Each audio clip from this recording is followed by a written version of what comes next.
ആകുലങ്ങൾ തിങ്ങിടുന്ന നേരം എന്നിൽ ആശ്വാസം പകർന്നു നാഥൻ കാക്കും. ആപത്തിലും തെല്ലും മാറാതെ നിന്നെന്നെ ആണിയേറ്റ പാണിയാൽ തൻ താങ്ങും. എഫേസ്യർ 4:26 കോപിച്ചാൽ പാപം ചെയ്യാതിരിക്കുവിൻ. കോപിക്കരുത് എന്നല്ല, കോപം പാപത്തിന് കാരണമാകരുത് എന്നാണ് ഇവിടെ കൽപ്പന. കോപം കൊലപാതകത്തിന്റെ ആത്മാവാണ് എന്ന വസ്തുതയാണ് ഇതിന് കാരണം. കയീനെ ആദ്യ കൊലപാതകയാക്കിയത് കോപമാണ്.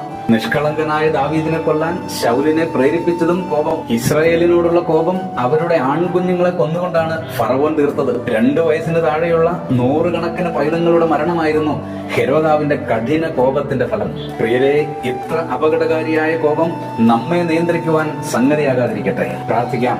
സർവകൃപാലുവായ സ്വർഗീയ പിതാവേ, കോപം ഞങ്ങളെ നശിപ്പിക്കാതിരിക്കുവാൻ സഹായിക്കണമേ. അങ്ങയുടെ കൃപയാൽ കോപത്തിന്റെ ആത്മാവിന്മേൽ വിജയം നേടുവാൻ കരുണ ചെയ്യണമേ. ക്രിസ്തുയേശുവിന്റെ പരിശുദ്ധ നാമത്തിൽ തന്നെ ആമേൻ.